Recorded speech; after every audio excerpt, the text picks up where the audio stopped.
মনিকা আমাকে না সেই ভয় করতেছে। কিসের ভয়? তুমি কিস্তির থেকে টাকা তুলে গরু কিনবে চাচ্ছ? আচ্ছা ধরো কিস্তির থেকে টাকা তুলে গরু কিনবে চাচ্ছ, গরুকে খাওয়ার লাগবি, কিস্তিও ঠিক মতো দেওয়া লাগবি। তুমি গরু খাওয়াবে কি দিয়ে, কিস্তি দিবে কি দিয়ে, সেই কথা কত? কিস্তি তো ধরেন যে কিস্তি কয় টাকা তুই কিস্তি তুলবে? অর্ধেক দিয়ে গরু খামু। আচ্ছা কিস্তি তুলবে কত, কয় টাকা কিস্তি তুলবে? কিস্তি তুলবে আচ্ছা আমি 1 লাখ। 1 লাখ টাকা কিস্তি তুলবে? আচ্ছা ওই 1 লাখ টাকা কিস্তি তুলে ওই টাকার থেকে কয়টা গরু কিনবে চাচ্ছ? দুটা কিনবে চাচ্ছি। কয় টাকা দিয়ে দুটো গরু কিনবে চাচ্ছ? ধরেন যে 30-60 60 হাজার টাকা দিয়ে দুটো গরু কিনবে, আর 40,000 টাকা তুমি ঘরের মধ্যে দিবে। গরু খামু, গরু খিলেবে আর কিস্তি দিবে। গরু খিলেবে আর কিস্তি দিবে, যখন টাকা ফুরে যাবি তখন কি দিয়ে কিস্তি দিবে, তখন কি দিয়ে গরু খাওয়াবে, সেই কথা কও। আমাক ভয় কৃষক ধরছে যে তোমার বুদ্ধি দেখে ভয় ধরছে। তুমি ধরো শোনো, তুমি 30-60 হাজার টাকা দিয়ে দুটো গরু কিনলে, কিনে 40,000 টাকা ঘরের মধ্যে থিয়ে ধরো 2 মাস তুমি চললে, 2 মাস চলার পরে তারপরে গরু খিলেবে কি, কিস্তি দিবে কি? 2 মাস পরে গরুটা বেশ লাভ হবে। 2 মাসে গরুর কোনদিন লাভ হয়? তখন দেখবেন যে আল্লাহ একটা না একটা হইতে পরেও যে মানছেন নাগলা ঘর বাড়ি থিয়ে ঢাকা মুখে যেন পলে যাওয়া লাগে না। তাও ভালো আছে। এখনকার মানুষের বুদ্ধি কি জানেন? কি? ধরেন যে 4-5 লাখ টাকা কিস্তি তুলে, 2-3টার থেকে কিস্তি তুলে নিয়ে ঘর বাড়ি তালা দিয়ে বৌচল নিয়ে ঢাকা মুখে যা গার্মেন্টস করতেছে। যদি ধরেন যে আল্লাহ না করুক, যদি আমি লস খাই, ভালোই বুদ্ধি করছো। শোনো ও কথা কইও না মুখ দিয়ে, ও কথা মুখ দিয়ে কইও না।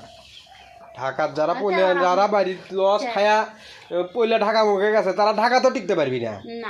যাই বাড়ির টিকতে না পারবি তাই কোনো জায়গাতে টিকতে পারবি না, বুঝছো? তুমি শোনো, তুমি বুদ্ধি করছো ঠিক আছে, তুমি 1 লাখ টাকা কিস্তির থেকে তুলে দুটি গরু কিনো, আর তুমি ইয়ে করার সাথে 300 হাঁস নিয়ে আসো। হাঁস তোমার আসুই, হাঁস আছে না? 300টা পুরুষ বাচ্চা নিয়ে আসবে। আমার বুদ্ধিটা শোনো, আমার বুদ্ধিটা শুনলে তুমি কোনোভাবে লস খাবা না। তুমি 1 লাখ টাকা কিস্তির থেকে তুলে দুটো গরু কিনো, আর 300টা পুরুষ হাঁস নিয়ে আসো। এখন হচ্ছে কি মাস? ভাদ্র মাস না? আশ্বিন মাস, কার্তিক মাস, অগ্রহায়ণ মাস, পৌষ মাস, 4 মাস আছে না?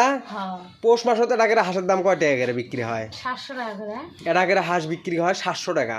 ধরো তুমি 300টা হাঁস কিনলে, 300টা হাঁস তোমার ধরো একদিন থেকে 1.5 কেজি ওয়েট আসা পর্যন্ত একটা করে হাঁসের সর্বোচ্চ। তোমার বাড়ির সামনে নদী না? ওই যে নদী কোনটা?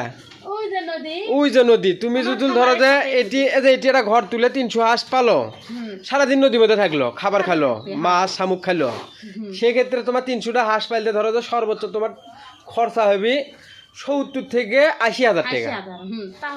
এই 80,000 টাকার মধ্যে তুমি 300টা হাঁস মানুষ করে পাবা। শীতের মধ্যে পৌষ মাসে টাকা হাঁস বেচে পাবা 700 টাকা করে। 300টা হাঁস কয় টাকা বেচে পাবা হিসেব করছো? না হলেও 3-7-21 2 লাখ টাকা প্লাস তুমি হাঁস বিক্রি করে পাবা। তোমার ওই কিস্তি দিতেও বাঁচবিল্লাই, গরু খেলেতেও বাঁচবিল্লাই, কিন্তু গার্মেন্টসও যাওয়া লাগবিল্লাই। টেকনিক করে চলা লাগবি মনিকা। ব্যবসার মধ্যে মানে টেকনিক থাকা লাগবে তোমার। এই যে এক খালি গরু, শোনো, তুমি যে খালি এক গরুর ব্যবসায় করবে, গরু ধরে নিয়ে বসে থাকবে, তা হবি না। গরুর পাশাপাশি ধরো আরো 2-3টা ব্যবসা করা লাগবে। তারপরেও আল্লাহ দিলে ধরো যে হাঁস পালতেছি, হাঁস ডিম পারবি নি, সব মিলে আল্লাহর রহমত চলা যাবি।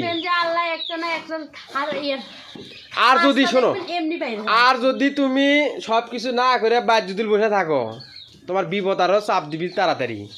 হ্যাঁ তুমি যাই হোক, আপনারা সবাই কমেন্ট করে জানাবেন মনিকা যে বুদ্ধি করছে, এই বুদ্ধিতে চললে মনিকা কি লসের শিকার হবি না লাভবান হতে পারবি? আপনারা যারা অভিজ্ঞ আছেন তারা একটু দয়া করে কমেন্ট করে জানাবেন, তাই না মনিকা?